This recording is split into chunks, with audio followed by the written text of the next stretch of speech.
everyone, welcome to practice session number 15th of your UPSC CSAT 2025 preparation.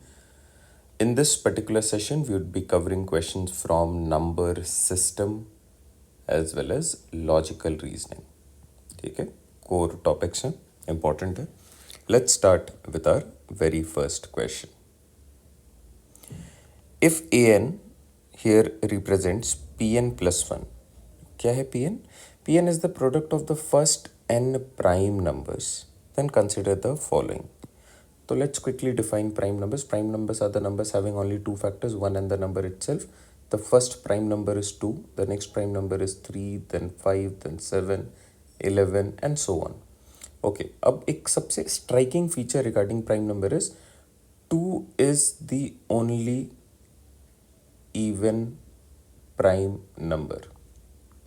Okay जब भी ये part आता है कि फर्स्ट एन का मतलब है फर्स्ट 1 प्राइम नंबर और first 2 prime numbers, first 3 prime numbers. What are the first 3 prime numbers? 2, 3 and 5. What are the first 4 prime numbers? 2, 3, 5, 7. First 5 prime numbers up to 11. ठीक है, तो first N prime numbers will always include 2 because 2 is the first prime number and it is the only even prime number as well. Now, an is always a composite number. What are composite numbers? Composite numbers are the numbers made up of more than one numbers. पहला composite number is 4. The next composite number is 6. Then we have 8, then 9, 10, 12, 14, 15. These are all composite numbers made up of more than one numbers. First one is 4. ठीक है, an which is pn plus 1. तो पहले pn के लिए मैं कुछ values calculate कर लेता हूँ. लेट्स सपोज मेरे लिए n की वैल्यू है 2. First 2 prime numbers. pn is the product. So what is pn? pn क्या होगा? Product of first 2 into 3 6. अच्छा, pn प्लस 1 क्या होगा? 7. ठीक है, अगर मैं फर्स्ट 3 प्राइम नंबर्स को कंसिडर करूँ 1, 2, 3, तो pn क्या है? pn is the product of first 3 2 into 3 6 6 into 5 30. तो ये बन गया 30 and what is pn plus 1? 31. ठीक है, नाउ ये हमारे पास कुछ सेट ऑफ डेटा आ गए. अब ज़रा ये देखते हैं, pn is always a composite number. क्या ऐसा ट्रू है? Is it always a composite number? क्या pn प्लस 1 एक कॉम्पोजिट नंबर आ रहा है? नो, ये तो प्राइम नंबर्स आ रहे हैं. तो ये बोलना कि it is always a composite number, this is always false. ठीक है, now an plus 2 is always odd number. an plus 2, an का मतलब क्या? This is an. pn plus 1 is exactly equal to an. और अब मैं इसमें क्या ऐड कर रहा हूँ? 2. तो अगर मैं इसमें 2 ऐड करूँ an प्लस 2, तो ये बन गया 9, ये बन गया 33. Is it always an odd number? Yes. an plus 1 is always an even number. an plus 1 an ये रहा, this is an. 7 plus 1 8, 31 plus 1 32. This is always even. Which of the following are always correct? 2 and 3 option C is our correct fit. अब इसका एक smart approach क्या कहता है कि अगर आपके पास एक इवन नंबर है, आपने उसको किसी भी नंबर से मल्टीप्लाई करा. लेट्स सपोज अगर आप उसे एक इवन नंबर से ही मल्टीप्लाई करते हो, the product is always even. अब चेक कर लो, कोई भी एक नंबर डालो, यहाँ पे डिफरेंट वैल्यूज रख लो. Second property, any even number multiplied by an odd number is also an even number. ठीक है, ये सबसे इंपॉर्टेंट पार्ट था, ये आपको ध्यान में रखना है. जब मैं फर्स्ट प्राइम नंबर्स को इंक्लूड कर रहा हूँ, फर्स्ट एन, तो क्या उसमें 2 इंक्लूड होगा एवरी टाइम? क्या उसमें 2 इंक्लूड होगा? यस. 2 एक इवन नंबर है. इवन नंबर के साथ आप कोई भी ऑड नंबर का प्रोडक्ट ले लो, इसका जो प्रोडक्ट वैल्यू आएगा वो हमेशा इवन होगा. So this is pn. pn plus 1 is always odd, even के साथ +1 कर दिए ऑड आ गया, और उसके बाद आप इन कैलकुलेशंस को और स्मार्टली कर सकते हो। यहाँ पे मैंने 2 अप्रोच आपके साथ डिस्कस करा है। This one is more of taking the examples and looking at the actual solution and going ahead with the help of examples. The other approach is using the concept. अगर आपके पास concept है, आपके पास theory है, then you will always master questions of number system. But please understand, it's not about कि हमेशा आपके पास कॉन्सेप्ट है तभी आप सॉल्व कर सकते हो। With the help of certain examples you can actually attempt a particular problem. Moving at a question from the topic clock. देखते हैं क्या डेटा गिवन है। This is a PYQ। Assume that the hour and the minute hands of a clock move without jerking। मतलब ये बात कर रहा है that the clock that we have is not a faulty clock, it is a right clock। okay, the clock shows a time between 8 and 9 o'clock। अभी 8 से 9 बजे के बीच का एक टाइम है। and the two hands of the clock are one above the other। one above the other का मतलब है the hands are overlapping और coinciding। ठीक है ना। After how many minutes will the two hands B lying one above the other again. ठीक है, after पूछा, वापस से ऐसा कब होगा। अभी तो ये लाई कर रहे हैं वन अबव द अदर, ऐसा नेक्स्ट कब होगा and what is the time gap अगर current time is between 8 and 9। So now we look at the concept. What is our concept? we know every hour the hour hand and the minute hand overlap only once। so in 1 hour they overlap once। in a time frame of 12 hours ideally it should overlap 12 times, but it is actually overlapping 11 times। ठीक है, there is a thing that you need to understand regarding this कि क्यों होता है। every hour it is happening one time।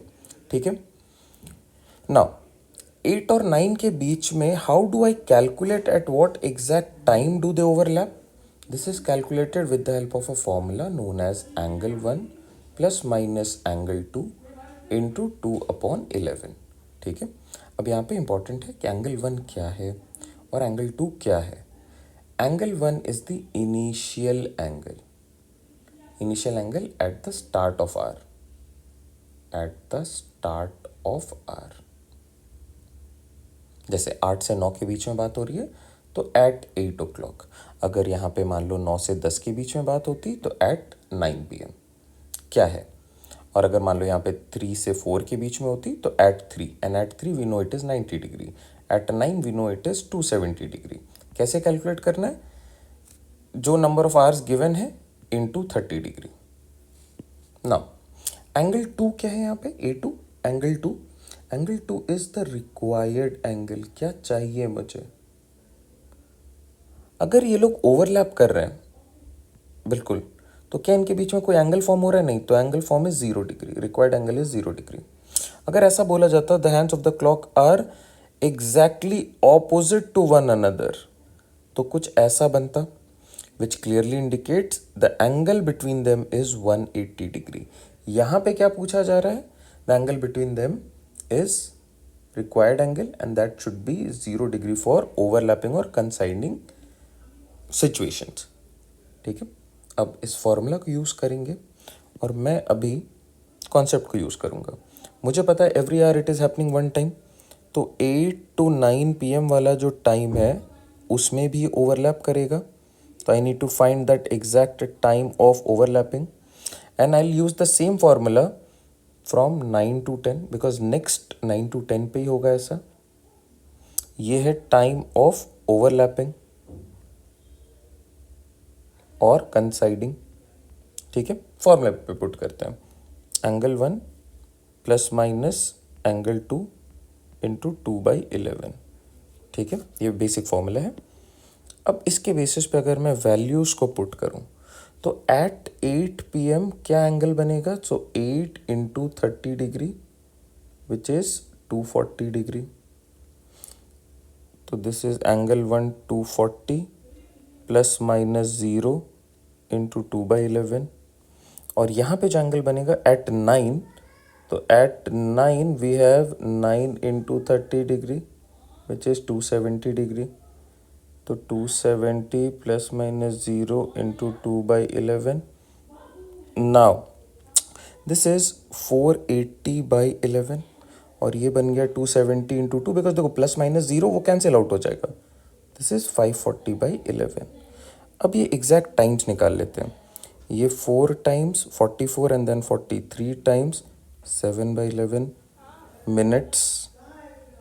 Now ये बन गया 4 times then 44 then 100, so 9 times 1/11 minutes. ये क्या इंडिकेट कर रहे हैं कि आप अगर टाइम प्लॉट करो ना रफली 8:43, तो देखोगे कि ये ओवरलैप कर रहे हैं. अगर आप टाइम प्लॉट करोगे घड़ी पे 9:49, तो आप देखोगे ये ओवरलैप कर रहे हैं. और ये 7/11 है. इट मीन्स अगर नियरेस्ट इंटीजर पे देखा जाए तो this is happening after 65 minutes. Option C is our correct fit. How many triplets A, B and C satisfy the equation A plus B plus C equals to 7, where A, B and C are natural numbers. Natural numbers क्या होते हैं? Starting from 1 goes up to the positive infinity, जैसे 2, 3, 4, 5 going up to positive infinity. Okay. ऐसे question को, ये एक PYQ मैंने यहाँ पे वैल्यूज ज़रा सा चेंज करा है. Original question was A plus B plus C equals to 6. ठीक है, मैंने ज़रा सा उसको एक्सटेंड करा and I have kept it as 7. Now how do you approach? आप वैल्यूज़ लिख के मैनुअली प्रोसीड कर सकते हो विद द लॉजिकल मेथड. इसी लॉजिकल मेथड को अगर आप और एक्सटेंड कर दो तो you can always use the permutation method to take care of few things, और you can use a direct formula of combination and solve these type of problems. ठीक है, तो मैं यहाँ पे तीनों मेथड्स आपसे डिस्कस करने वाला हूँ. All 3 methods. विल सी कि आपको किस पे ज़्यादा क्लैरिटी मिल रही है. You proceed with that method of solving problems. ठीक है. नाउ आप सबसे स्मॉलेस्ट वैल्यू क्या रख सकते हो? तो ऑब्वियसली 1 रखा, यहाँ पे भी 1 रखा. What can we place here? 5. अब 1 + 1 + 5 = 7. आप मुझे बताओ ऐसे और क्या क्या वैल्यूज़ हो सकते हैं? क्या मैं इसे ऐसे लिख सकता हूँ 1 1 5 कि A की वैल्यू 1, B की वैल्यू 1, C की वैल्यू 5. मैं ऐसा भी कर सकता हूँ कि A की वैल्यू 5, B की वैल्यू 1 एंड C की value 1. Again it's a different set of triplet. 1 1 5 is one triplet, but 1 5 1 is another triplet. Next triplet would be 5 1 1. ये 3 डिफरेंट नंबर्स है ना, 115, 151 and 511. These are 3 different numbers, so these are 3 different triplets. तो 115 से मुझे ये समझ में आ रहा है I can rearrange them in these many ways. Now मैं अगर यहाँ पे 1 ही रखूँ, 1 रखता हूँ, यहाँ पे मैं 2 रखता हूँ, 1 + 2 3, और मैं यहाँ पे लास्ट पे क्या रख सकता हूँ? तो मुझे रखना पड़ेगा 4. अब ये 3 डिफरेंट वैल्यूज़ हैं तो टोटल अरेंजमेंट हो जाएंगे 6. चेक कर लेते हैं. 1 2 4, 1 4 2, 2 1 4, 2 4 1, 4 1 2, 4 2 1. ठीक है. नेक्स्ट मैं यहाँ पे 1 फिर 3 रख सकता हूँ क्या? अगर मैंने ये करा तो 1 + 3 4, और यहाँ पे आएगा 3. अब मेरे पास कितने वैल्यूज़ बनेंगे? तो मैं बोलूँगा पहला बनेगा 1 3 3, नेक्स्ट बनेगा first is this, then we have 3 1 3, फिर आ रहा है 3 3 1. और कुछ बन सकता है क्या? देखते हैं. क्या मैं यहाँ पे 1 और 4 रख सकता हूँ? 1 और 4 रख लिया हमने ऑलरेडी, 1 4 इंक्लूडेड है. अब मैं 1 और 5 पे भी इंक्लूड कर सकता हूँ, तो 1 और 5 भी इंक्लूडेड है. अब मैं 2 पे आ जाता हूँ. 2 रखा, 2 के साथ अगर मैं 1 रख रहा हूँ तो 2 and 1 मैंने ऑलरेडी रख लिया, तो 2 के साथ आप 2 रख लो. 2 and 2 + 4, और यहाँ पे आ जाएगा 3.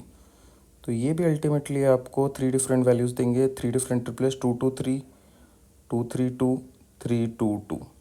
टोटल अगर आप काउंट करते हो तो आपको मिलेगा 369 प्लस 6 इज 15 डिफरेंट ट्रिपलेट्स। ठीक है, अब क्विकली आ जाते हैं कि how can we use the formula of combination here. The formula of combination for these set of values is simply, आपके पास टोटल सम क्या बन के आ रहा है, what is the total sum, the total sum is 7। तो n की value n-1 CR-1, n की वैल्यू यहाँ पे आ गई 7, और कितने वेरिएबल्स यहाँ पे ऐड हो रहे हैं सम में, तो 3, तो r की वैल्यू 3। अब ज़रा फॉर्मूला पे पुट करो, 7-1 C3-1, this is 6C2। 6C2 can be broken down as 6 into 5 by 2 factorial, 2 factorial is 2, तो 5 3s are 15। ये देखो एक लाइन में इसका आंसर बन रहा है। आप मुझे बताओ, अगर मैं इसी सेम सेट ऑफ डेटा पे रख दूं question a plus B plus C is equal to 6, तो फॉर्मूला क्या होना चाहिए, फॉर्मूला ये होगा कि सम क्या बन रहा है, तो आप बोलते हो फॉर्मूला तो ये रहा, सम की वैल्यू 6 है तो 6-1 C 1 2 3, 3-1 तो 5C2, 5 into 4 by 2 which is 10। अब चेक कर लेना जो PYQ पूछा गया है a plus B plus C is equal to 6, उसका करेक्ट आंसर 10 है। And this is how you can proceed. जैसे लेट्स सपोज मैं क्वेश्चन आपको दे रहा हूँ, if it is a plus B plus C plus D is equal to 10, how many set of a b c d are possible. Try करो और इसका answer ज़रूर कमेंट करो। This will give me an idea that you are actually following the sessions, and these sessions are actually helping you build your confidence. Now, let's take help of the permutation part that I was saying. मुझे पता है in permutation, basics of permutation है, if we have 1, 2, 3 values and 2 of them are repeating, so we know with this data मैं directly calculate कर सकता हूँ 3 factorial upon 2 factorial. Which is 3 into 2, which is 3 ways. 1 to 4, 1 to 4 मुझे पता है 3 different values हैं, they can be arranged among themselves in 3 factorial ways, that means 6 ways. 1 3 3, 3 different values नहीं है, 2 repeat कर रहे हैं तो again it is 3. 2 2 3, again 3 different values नहीं है, 2 repeat कर रहे हैं, so 2 upon 2 factorial, this is equal to again 3. Add कर दो total, you will be getting 15 ways. I hope this question आपको क्लियरली समझ में आ रहा है how to actually proceed with the question. Moving add,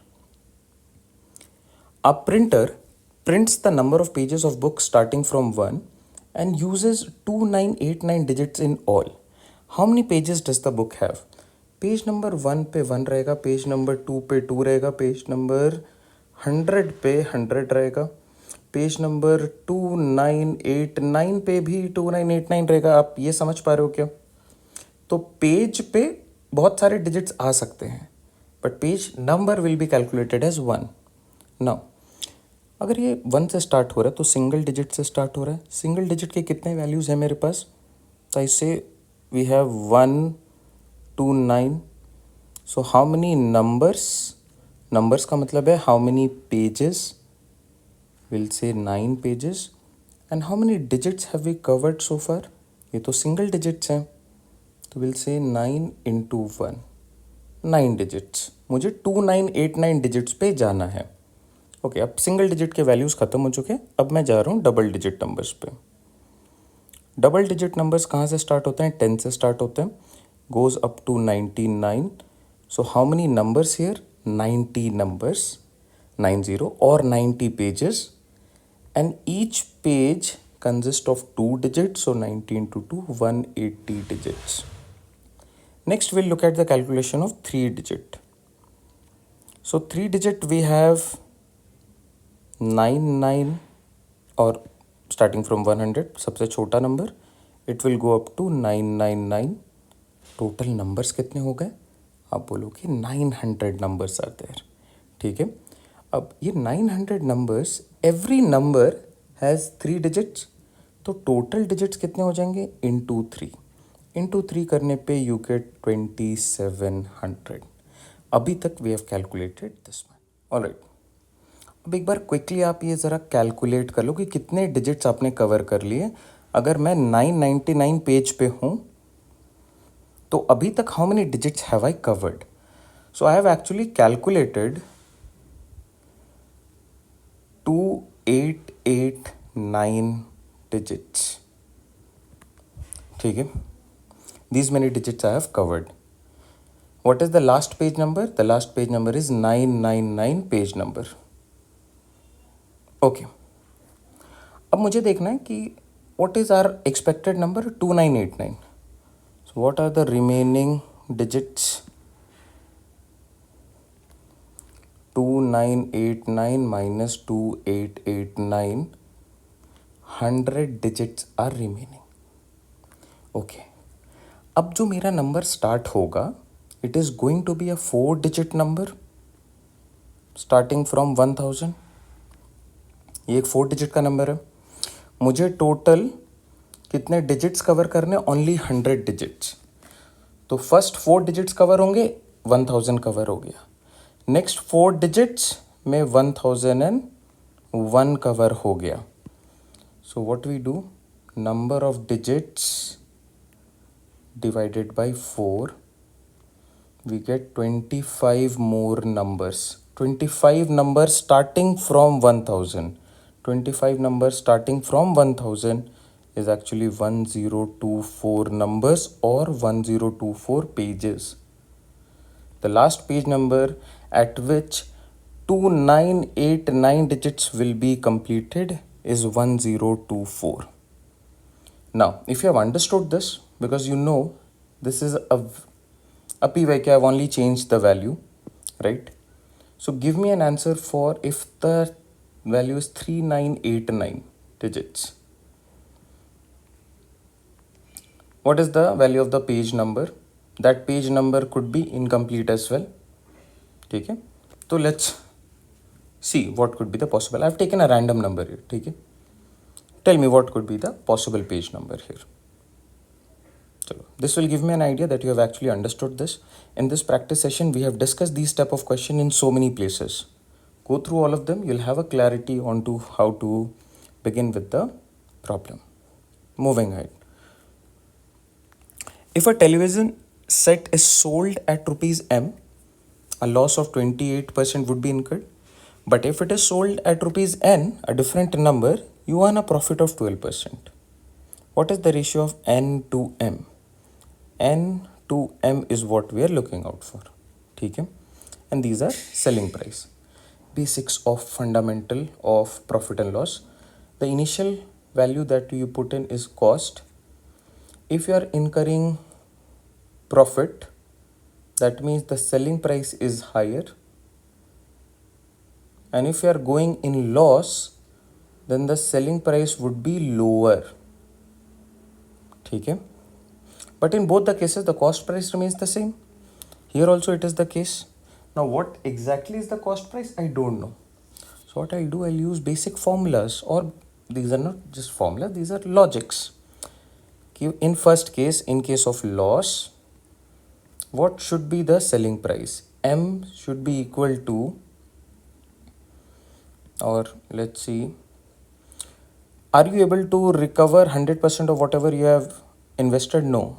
I am suffering a loss of 28%.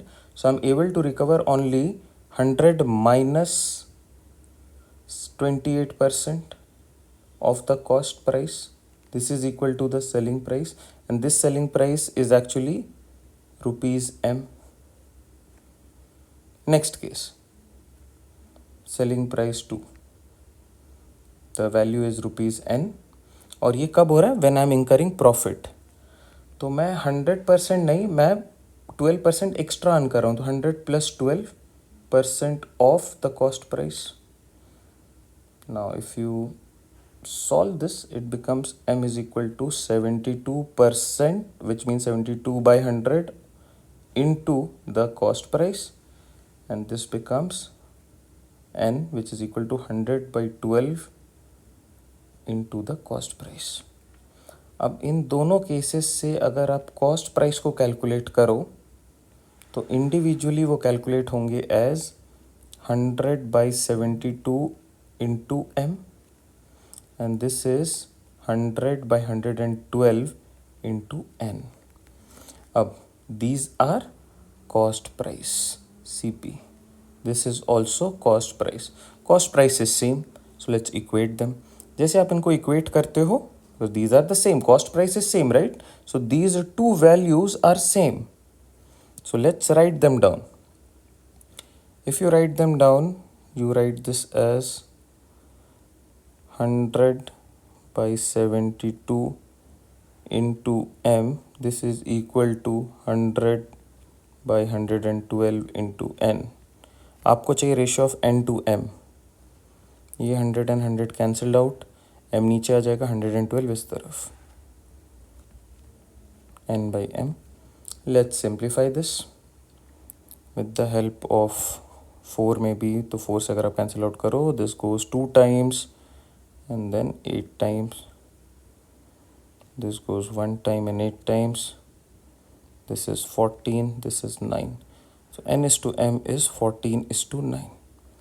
अब ज़रा ध्यान देना, यहाँ पे I have tried to explain you the basics of profit and loss.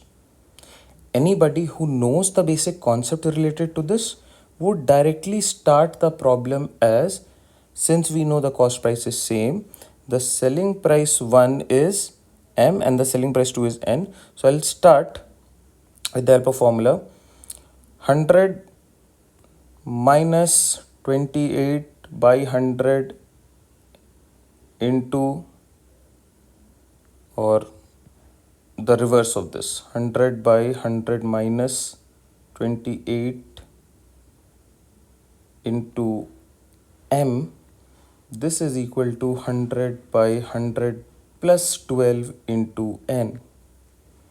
Let's simplify them and we get n by m is equal to 112 by 72, which is 14 by 9. One line answer.